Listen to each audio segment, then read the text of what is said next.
नमस्कार दोस्तों, स्वागत है आपका इमेज स्टडी में। और आज हम पढ़ने जा रहे हैं 24 मार्च 2022 की करंट अफेयर।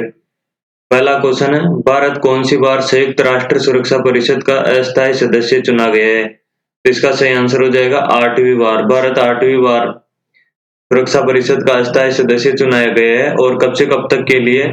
वैसे आपको पता होगा कि संयुक्त राष्ट्र सुरक्षा परिषद का कार्यकाल 2 वर्ष का होता है, ठीक है। तो भारत चुना गया 2021 से लेकर 2022 तक, 31 दिसंबर 2022 है ना, ठीक है। और अब हम थोड़ा संयुक्त राष्ट्र के बारे में जान लेते हैं, यूनाइटेड नेशन के बारे में। पहली चीज तो ये ध्यान रखो, इसकी स्थापना हुई थी 24 अक्टूबर 1945 को। और जो इसके अध्यक्ष है वर्तमान में, वो है एंटोनियो गुटेरेस, जो कि पुर्तगाल के हैं। और दूसरी चीज आप इससे ध्यान रखो कि जो यूनाइटेड नेशन है, इसके अंदर सुरक्षा परिषद के अंदर 15 सदस्य होते हैं, जिसमें 5 तो होते हैं परमानेंट और 10 होते हैं नॉन परमानेंट। इसका मतलब होता है अस्थायी, है ना। तो 5 स्थायी सदस्य कौन कौन से होते हैं, अगर आपको मैप पता होगा तो यहाँ से चलते हैं। सबसे पहले अमेरिका, यहाँ पर है ब्रिटेन, यहाँ पर है फ्रांस, और इधर थोड़ा हो तो यहाँ पर है रूस, और यहाँ पर है चाइना, ठीक है। ये 5 परमानेंट कंट्रीज है। और वैसे अमेरिका, ब्रिटेन और फ्रांस और रशिया और चाइना, ये 5 परमानेंट कंट्रीज है। और जो 10 अनपरमानेंट कंट्री है अस्थायी, उनमें भारत भी शामिल हो चुका है 2 साल के लिए, 2021 से 22 तक के लिए, ठीक है दोस्तों। और वैसे में यूनाइटेड नेशन से ऐसा कोई एग्जाम नहीं है जिसमें क्वेश्चन नहीं आता हो। तो इसके लिए मैंने क्या आज पूरा वीडियो अपलोड किया यूनाइटेड नेशन में, उसमें जो प्रीवियस ईयर के क्वेश्चन आते हैं उसको भी मतलब मैंने डाला है। 2012 से 2022 तक के जितने भी पेपर हुए उनके सारे क्वेश्चन को डाला है और कंप्लीट डिटेल में बताया है मैंने इस यूनाइटेड नेशन के बारे में। प्लेलिस्ट चेकआउट कर लेना आप एक बार। नंबर दूसरा क्वेश्चन है, भारत और किस देश के बीच नौवा संयुक्त सैन्य अभ्यास लेमेटी 2022 का आयोजन किया जाता है? तो इसका सही आंसर हो जाएगा सेशल्स। अभी 2022 में भारत और सेशल्स के बीच में लेमेटी 2022 आयोजित किया गया। कहाँ पर? ये सेशल्स में ही हुआ। और जापान के साथ में कौन सा करते हैं हम? सहयोग। और अगर रूस की बात करें हम, रशिया की, तो इसके साथ में हमने अभी किया है पासेक्स 2022, है ना। पासेक्स 2022 युद्धाभ्यास रशिया के साथ में किया है। और श्रीलंका के बारे में तो स्लाइनेक्स 2022 हमने किया है। कहाँ पर? ये विशाखापट्टनम में किया है ना। अभी 2022 में किया है विशाखापट्टनम।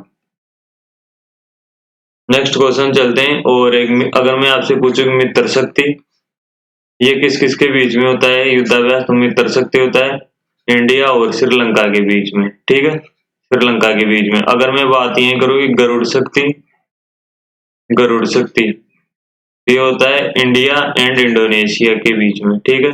मित्र शक्ति, गरुड़ शक्ति, है ना, ये ध्यान रखना। नेक्स्ट क्वेश्चन पे चलते हैं। डीप ओशियन मिशन किस मंत्रालय ने लॉन्च किया है? इंपोर्टेंट क्वेश्चन है। डीप ओशियन आपको समझ आ रहा होगा नाम से, एक मतलब समुद्रों की बात चल रही है, तो इसका जल मंत्रालय आंसर मत कर देना। इसका एक्चुअली में सही आंसर होगा पृथ्वी विज्ञान मंत्रालय, ठीक है दोस्तों। क्या होगा? पृथ्वी विज्ञान अर्थ साइंस मंत्रालय। अब आप एक बार कमेंट करना कि पृथ्वी विज्ञान मंत्रालय के जो मंत्री है वो कौन है अभी वर्तमान में, ठीक है। नेक्स्ट क्वेश्चन चलते हैं। हाल ही में राष्ट्रीय ई विधान एप्लीकेशन कार्यक्रम को लागू करने वाला पहला राज्य कौन सा बना है? तो इसका सही आंसर हो जाएगा नागालैंड, ठीक है। क्या हो जाएगा? नागालैंड। अब थोड़ा बहुत इन ऑप्शन के बारे में डिस्कस कर लेते हैं। जैसे कि अगर मैं आपसे पूछूं कि अभी वर्ल्ड पीस सेंटर किसने स्थापित किया? अभी कुछ दिनों पहले पढ़ा था हमने वर्ल्ड पीस सेंटर। ये पूरे भारत का पहला राज्य है जो वर्ल्ड पीस सेंटर स्थापित कर रहा है। और इसी राज्य ने, एक और बताऊं आपको हिंट के लिए, तो virtual smart grid knowledge centre, ठीक है, नॉलेज सेंटर, ये किसने स्थापित किया है? तो इन दोनों का सही आंसर हो जाएगा हरियाणा ना। हरियाणा ने किया वर्ल्ड पीस सेंटर और virtual smart grid knowledge centre स्थापित किया गया है। और महाराष्ट्र ने पहली बार, मतलब पूरे भारत में एक पहला स्टेट है जिसने पहली बार चिकित्सा सिटी इंद्रायणी इंद्रायणी मेडिसिटी इंद्रायणी मेडिसिटी को स्थापित किया गया है ना। इंद्रायणी मेडिसिटी इंपोर्टेंट है काफी, ये पूछ लेता है। और वैसे अगर आप रिवीजन करते होंगे, मतलब इसे इमेज स्टडी के डेली देखते हैं वीडियो, तो आपको ये तो रट गया होगा इंद्रायणी मेडिसिटी में काफी बार इसका रिवीजन करवा चुका हूँ।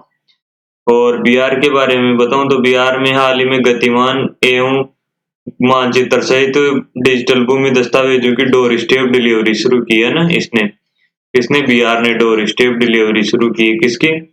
खाद्यान्न एवं मानचित्र से जो सहित डिजिटल भूमि के जो भी दस्तावेज है उनकी ना डोर स्टेप डिलीवरी शुरू की है। नेक्स्ट क्वेश्चन पे चलते हैं। 5वां क्वेश्चन है, हाल ही में बीसीसीआई सचिव जैसा एशियन क्रिकेट काउंसिल के अध्यक्ष कब तक रहेंगे? तो इसका सही आंसर हो जाएगा 2024 तक, है ना। ये 2024 तक रहेंगे जैसा। अब बात चल रही है यहाँ पर बीसीसीआई की, तो बीसीसीआई के बारे में जान लेते हैं। सबसे पहले बात ये ध्यान रखना, बीसीसीआई की जो स्थापना हुई थी वो 1928 में, है ना, 1928 में। और अगर बात करूं मैं हेडक्वार्टर का, तो हेडक्वार्टर कहाँ पर है? जहाँ पर आरबीआई का हेडक्वार्टर है, कहाँ पर? मुंबई, महाराष्ट्र में। और वहीं बात करें अध्यक्ष के बारे में, बीसीसीआई के अध्यक्ष कौन है? तो इसके अध्यक्ष हो जाएंगे सौरव गांगुली, है ना, सौरव गांगुली। अगर मैं बात करूं कि इसके उपाध्यक्ष कौन है, उपाध्यक्ष, तो उपाध्यक्ष हो जाएंगे इसके राजीव शुक्ला, राजीव शुक्ला। और अध्यक्ष उपाध्यक्ष देख लिया। और सचिव कौन हो जाएंगे इसके? बीसीसीआई के सचिव तो ये हो जाएंगे जय शाह, अमित शाह के बेटे, ठीक है। और अगर बात करूं मैं बीसीसीआई में पुरुष कोच कौन है, पुरुष कोच, तो पुरुष कोच है राहुल द्रविड़, राहुल द्रविड़। और वही बात करूं मैं महिला में, महिला बीसीसीआई महिला कोच कौन है महिलाओं में? तो इसका सही आंसर हो जाएगा रमेश पवार, ठीक है, रमेश पवार। नेक्स्ट क्वेश्चन पे चलते हैं हम। हाल ही में पंजाब के नए मुख्यमंत्री कौन बने? तो इसका सही आंसर हो जाएगा भगवंत मान। किस पार्टी के? आम आदमी पार्टी, जिसके संस्थापक केजरीवाल है, ठीक है। और एन बीरेन सिंह ये कहाँ के बने हैं? तो ये ध्यान रखना मणिपुर के बने हैं, है ना, नए सीएम। और मणिपुर के नए सीएम बने। और पुष्कर सिंह धामी ये कहाँ के? उत्तराखंड के बने हैं ना। अभी हाल ही में चुनाव है। और प्रमोद सावंत कहाँ के बने? गोवा के, ठीक है दोस्तों। ये चीज याद रखना, लेकिन इम्पोर्टेंट ये नहीं है, इम्पोर्टेंट ये है कि इनसे सीधा सीधा ये पूछा जाएगा आपको कि बताइए इसमें लोकसभा सीटें कितनी है, राज्यसभा सीटें कितनी है, और मैं लिख विधानसभा सीटें, है ना, विधानसभा सीटें कितनी है। तो इनको एक बार हम रिवाइज कर लेते हैं। तो मणिपुर की बात करूं तो मणिपुर में लोकसभा की 2 सीटें हैं, वहीं राज्यसभा की 1 सीट है, और विधानसभा की 60 सीटें हैं ना मणिपुर में। और वहीं भगवंत मान कहाँ के हैं? तो ये पंजाब के हैं ना।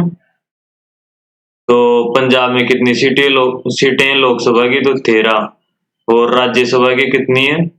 7, ठीक है। और अगर वहीं बात करूं विधानसभा की, तो 7 तो राज्यसभा की और 117 विधानसभा की, जिसमें 92 सीट 92 मतलब केजरीवाल को मिली है इस बार।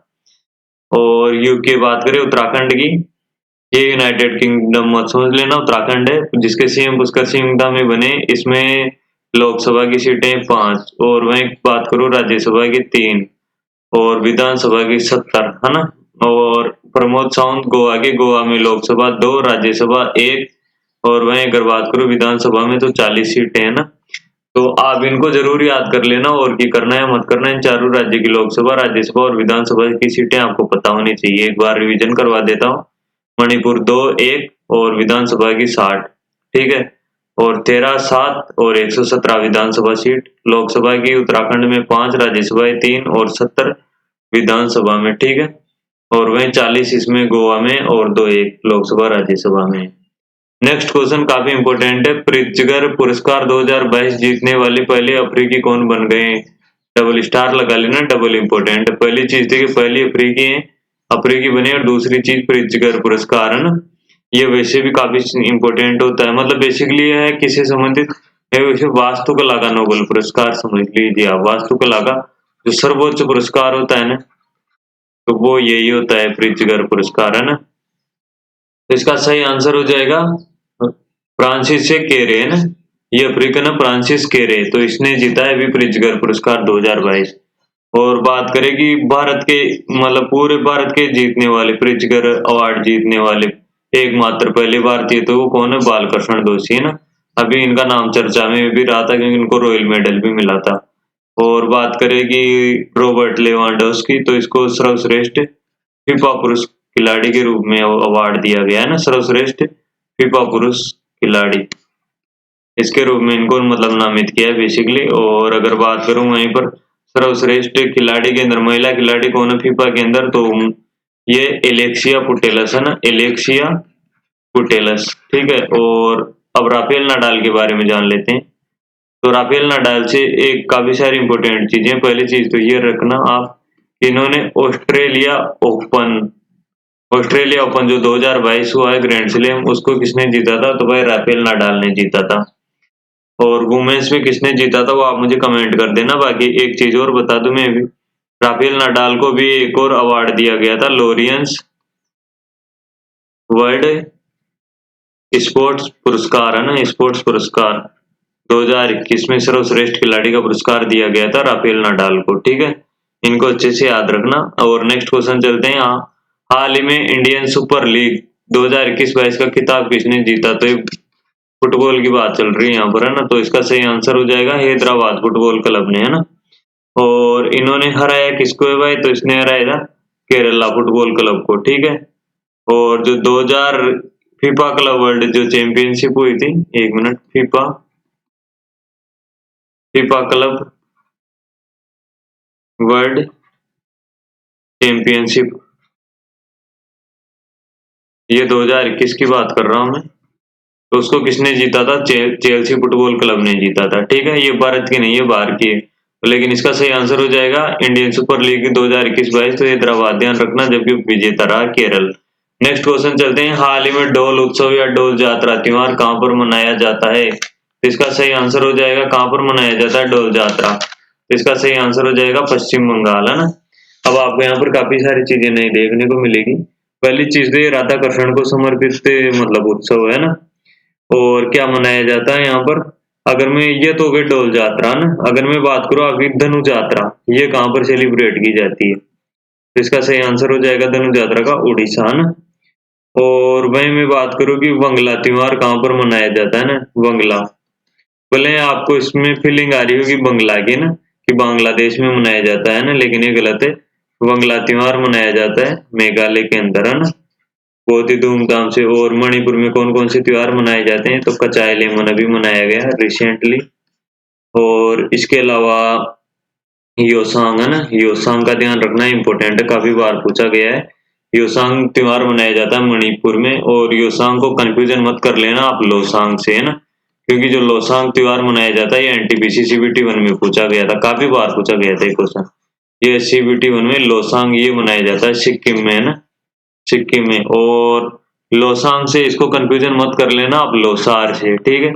लोसार ये कहाँ पर मनाया जाता है, हिमाचल प्रदेश और लद्दाख साइड में, ठीक है। और योसांग, लोसांग और लोसार है ना, तो एक और देख लो यार कंफ्यूजिंग पॉइंट वाला, सोलंग, सोलंग फेस्टिवल ये कहाँ पर मनाया जाता है, तो ये अरुणाचल प्रदेश में मनाया जाता है, ठीक है दोस्तों। नेक्स्ट क्वेश्चन चलते हैं, और आज का आखिरी क्वेश्चन है। विश्व वायु गुणवत्ता रिपोर्ट के अनुसार 2021 में दुनिया का सबसे प्रदूषित देश कौन सा रहा है, तो इसका सही आंसर हो जाएगा बांग्लादेश, है ना। और वहीं अगर मैं राजधानियों में बात करूं, तो भाई भारत की राजधानी दिल्ली पूरी दुनिया में सबसे प्रदूषित राजधानी है, ठीक है। और वैसे इस रिपोर्ट में भारत कौन से नंबर पे है, तो 5वें नंबर पर।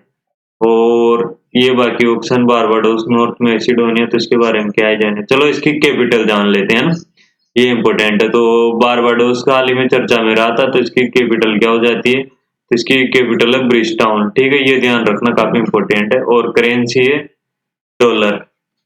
और वहीं नॉर्थ मैसिडोनिया, ये भी इंपॉर्टेंट है, क्योंकि जो भी नाटो का जो 30वां मेंबर है, 30 मेंबर है नाटो, 30वां ये नॉर्थ मैसिडोनिया, तो इसकी कैपिटल काफी इंपॉर्टेंट है। और 99% चांस है कि 99% लोगों को इसकी कैपिटल नहीं पता होगी, इसकी कैपिटल है स्कोपजे, है ना। और अगर वही बात करूं करेंसी की, तो ये दिनार है ना। इसी के साथ में दोस्तों अपना वीडियो एंड करते हैं। आपको अगर वीडियो पसंद आया हो तो लाइक, शेयर और सब्सक्राइब कर देना। और एक बार स्टेटिस जीके की प्लेलिस्ट में जाकर चेकआउट कर लेना, यूनाइटेड नेशन के बारे में काफी डिटेल से बताया। Okay, thank you.